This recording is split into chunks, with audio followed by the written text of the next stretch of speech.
Hello everyone, आप सभी का गोयला क्लासेस में मैं वेलकम करती हूँ। तो चलिए अब हम टारगेट करते हुए 2024 एचसीएस को टारगेट करते हुए आज इकोनॉमी के एक्सपेक्टेड क्वेश्चन को सॉल्व करेंगे। आता होगा तो आप आंसर देंगे, नहीं आता होगा तो मेरे साथ सॉल्व करने की कोशिश करेंगे। तो चलिए देखते हैं।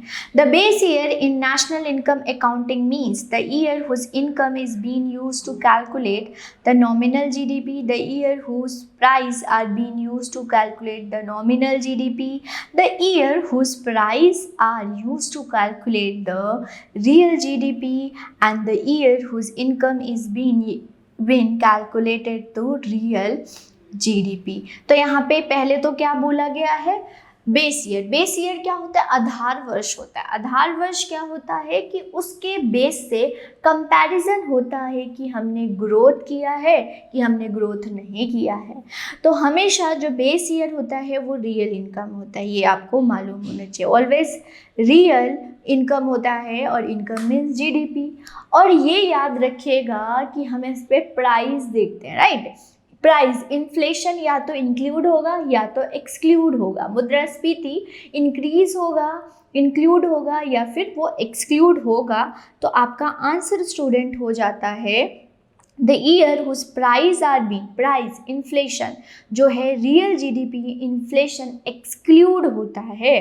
ओके, ये चीज़ें आपने याद रखना। नेक्स्ट है आपके पास सेकेंड क्वेश्चन है, विच of the following method have been used to estimate poverty in India। गरीबी को मापने के लिए जो भारत में क्या है यूज, कैसे एस्टिमेट किया जाता है, देखते हैं। Head count ratio, calorie intake, house hold consumption expenditure, per capita income. तो सिलेक्ट करना है ऑप्शन, आपको पता होना चाहिए। तो ये आंसर हो जाता है 1 2 3।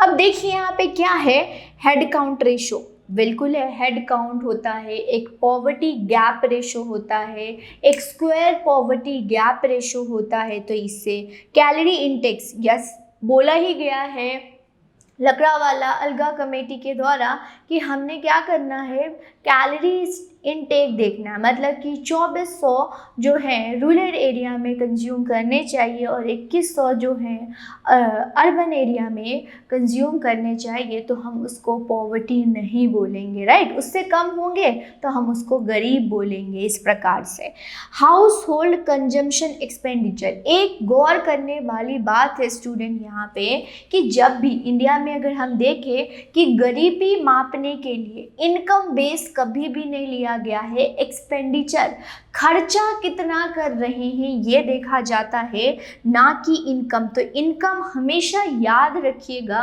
इनकम मापते नहीं है जब हम गरीबी को मेजरमेंट करना होता है। और ये तीन चीज लिया गया, इसीलिए आपका ऑप्शन सही होता है। नेक्स्ट क्वेश्चन है question number 3, the agricultural price support program is the example. Agriculture price support, कुछ सुना सुना सा लग रहा है, देखते हैं उसको। Price ceiling, price floor, equilibrium pricing और स्टेबल प्राइसिंग क्या बोलते हैं? तो आप सभी ने सुना होगा minimum support price. Yes, minimum support price क्या है? एक मिनिमम प्राइस है जिससे जो होता है फार्मर को दिया जाता है। तो प्राइस फ्लोर एक मिनिमम स्टैंडर्ड प्राइस किया जाता है कि कोई बात नहीं, कल को अगर खराब भी होता है तो आपका कुछ नहीं जाएगा, किसान का कुछ नहीं जाएगा, किसका जाएगा? गवर्नमेंट का। ओके, नेक्स्ट क्वेश्चन है हमारे पास फोर्थ क्वेश्चन है, consider the following statements about inflation. महंगाई के बारे में बोला गया है। तो महंगाई आपका जो है हेड काउंट रेशो और कोर इन्फ्लेशन, ये इससे क्वेश्चन आए हुए हैं। देखते हैं ये क्या है, ये प्रीवियस ईयर क्वेश्चन आया हुआ है। देखिए, head count ratio measure the price rise in food, fuel and other commodities. Food, fuel और अदर कॉमोडिटीज को मेजर करता है। Yes, core inflation does not measure the price rise in fuel and food article. Yes, जो core inflation है क्या वो measure नहीं करता? क्या ये दोनों कथन सही है? आपको मालूम होना चाहिए। तो हेड काउंट रेशो स्टूडेंट होता है जहाँ पे सारी गुड्स की, बास्केट ऑफ गुड्स की देखी जाती हैं कि उसकी महंगाई, उनका प्राइस कितना इंक्रीज हुआ। लेकिन फूड और फ्यूल को जब एक्सक्लूड कर देते हो तो उसको हम हेड लाइन नहीं कोर इन्फ्लेशन बोलते हैं। इसको याद रखिएगा आप। ओके ऐसा करते क्यों है? क्योंकि इनकी प्राइस बहुत फ्लक्चुएट होती है, इसीलिए इसको किया जाता है। नेक्स्ट क्वेश्चन है, the steel plant of Durgapur, Bhilai, Rourkela were made up under which of the following 5-year plan. चाहे 5-year प्लान खत्म हो गया, लेकिन एग्जामिनर का एक फेवरेट होता है। अगर हम 23 को टारगेट करें आपके एचसीएस को, तो इसमें से बहुत सारे क्वेश्चंस आए थे 5-year प्लान से। ओके स्टूडेंट, तो चले देखें इसका answer. First 5, second 5, third 5-year plan या फोर्थ 5-year। यस, ये है थर्ड 5-year प्लान। थर्ड 5, माफ कीजिएगा, second 5-year plan. Second 5-year plan agriculture के लिए बेस। ये महल नोबिस जो हमारे इकोनॉमिस्ट हैं, महल नोबिस, उनके द्वारा दिया गया कि अगर किसी कंट्री को ग्रोथ करना है तो उसकी इंडस्ट्रीज की ग्रोथ होनी चाहिए, राइट। उनका बेस क्या होना चाहिए?